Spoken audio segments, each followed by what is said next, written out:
मैं बड़े अदब के साथ जनाब हजरत मौलाना नाजिम साहब दामत बरकातुहुमुल आलिया से गुजारिश कर रहा हूँ कि हजरत तशरीफ लाएं और अपनी कीमती बातों से हम सामने को नवाजें। खिताबात में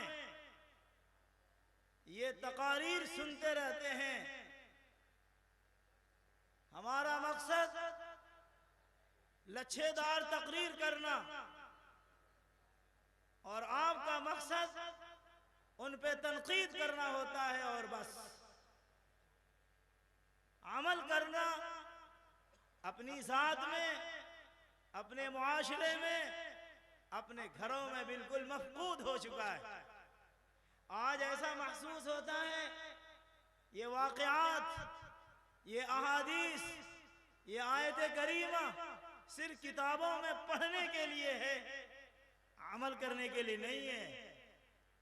हालांकि अल्लाह के रसूल सल्लल्लाहु अलैहि वसल्लम ने इरशाद फरमाया, अन्नासु कुल्लुहुम हालिकून इल्लल आलिमून, हर इंसान हलाक व बर्बाद होने वाला है, वो लोग बचेंगे जो इल्म हासिल करने वाले हैं।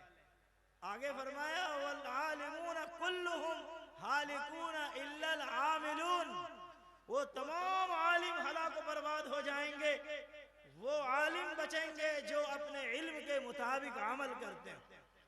आगे फरमाया वल आमिलून कुल्लुहुम हालिकून इल्लल मुखलिसून, वो आमिल जिसको अल्लाह ने इल्म की दौलत से नवाजा, अमल की तौफीक अता फरमाई, लेकिन उसके दिल में अगर इखलास नहीं है, अल्लाह की रिजा मकसूद नहीं है, तो वो सब हलाक बर्बाद होने वाले हैं। हाँ, वो आलिम जिनको अल्लाह ने अमल की दौलत से नवाजा और दिल में इखलास अता फरमाया, वो आलिम बाअमल कामयाब है। लेकिन आका सल्लल्लाहु अलैहि वसल्लम ने एक जुमला कह करके उनको भी मुखातब किया, वल मुखलिसून फी खतरिन अज़ीम, ऐ आलिमो, अगर अल्लाह ने तुम्हें इल्म की दौलत से और अमल की दौलत से सरफराज फरमाया है और इखलास की दौलत भी दी है, तो तुम उस पर नाज मत करना, गुरूर मत करना, तकब्बुर मत करना, घमंड मत करना, जमीन पे इतरा करके मत चलना, इसलिए कि मुखलिस बड़े खतरे में है, उस वक्त तक खतरे में है जब तक के खात्मा ईमान पर ना हो जाए।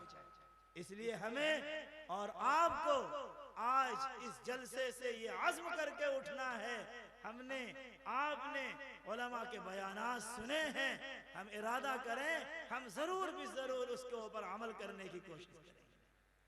ये निकाह आपके सामने हो रहा है, कुरान करीम की जो आयत पढ़ी है, परवरदिगार आलम ने हर आयत में कहा है इत्तकुल्लाह, अल्लाह से डरो। क्यों? शौहर को हुक्म है अल्लाह से डरो बीवी के हुकूक के बारे में, बीवी को हुक्म है अल्लाह से डरो शौहर के हुकूक के बारे में। इसलिए जरूरत इस बात की है कि शौहर बीवी के हक को अदा करने की कोशिश करे और बीवी शौहर के हक को अदा करने की कोशिश करे। अगर शौहर और बीवी एक दूसरे के हुकूक को अदा करने की कोशिश करेंगे तो इंशाअल्लाह तादम हयात ना इत्तेफाकी पैदा नहीं होगी। आज तलाक की नौबत हमारे मुआशरे में इसलिए आती है कि शौहर बीवी के हुकूक को अदा करने में कोताही अदा करता है और इसी तरह बीवी शौहर के हुकूक को अदा करने में कोताही बरतती है।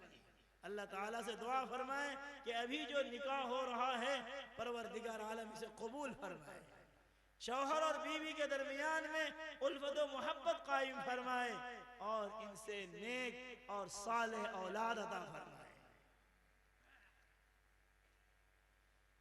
अजीजम हाफिज मोहम्मद अबरार बिन जनाब अब्दुल कुद्दूस साहब मकाम मिर्ज़ापुर पोस्ट बिशनपुर जिला सीतामढ़ी, आपके निकाह के दो गवाह हैं।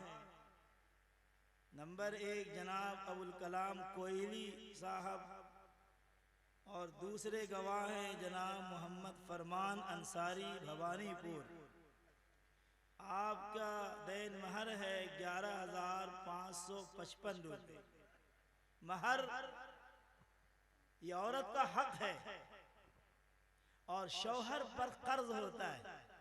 होना तो ये चाहिए था कि ये महर मुअज्जल हो, फौरी तौर पर अदा करने की कोशिश होनी चाहिए। लेकिन अगर फौरी तौर पर अदा नहीं करता है, उनका वक्त मुतय्यन होना चाहिए। आज हमारे माशरे में दोनों चीज मफकूद है, ना तो फौरी तौर पर अदा करने का रिवाज है और ना उसकी अदायगी के लिए कोई वक्त मुतय्यन होता है।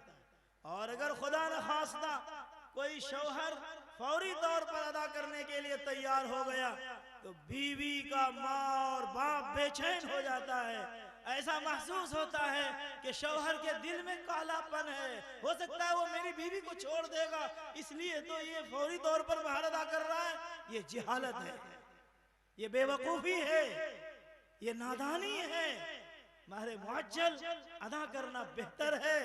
अगर कोई शौहर अदा करता है, उन्हें हम सबको मिलकर मुबारकबाद पेश करनी चाहिए। बहरहाल ये महर शौहर पर लाजिम है अदा करना। बीवी का ये हक है। बीवी अगर चाहे तो शौहर को अपने करीब होने से रोक दे और उनको ये हक हासिल है कि कह दे कि जब तक कि तू मेरा महर अदा नहीं करेगा मैं आपको करीब नहीं होने दूंगा। अगर कोई शौहर अपने दिल में ये इरादा रखता हो कि मैं इसके महर को अदा नहीं करूंगा, याद रखें कल क़यामत के दिन परवरदिगार आलम उसकी सख्त से सख्त पकड़ फरमाएंगे।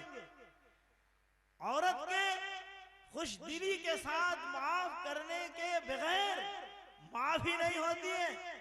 आज हमारे मुआशरे में खराबी है।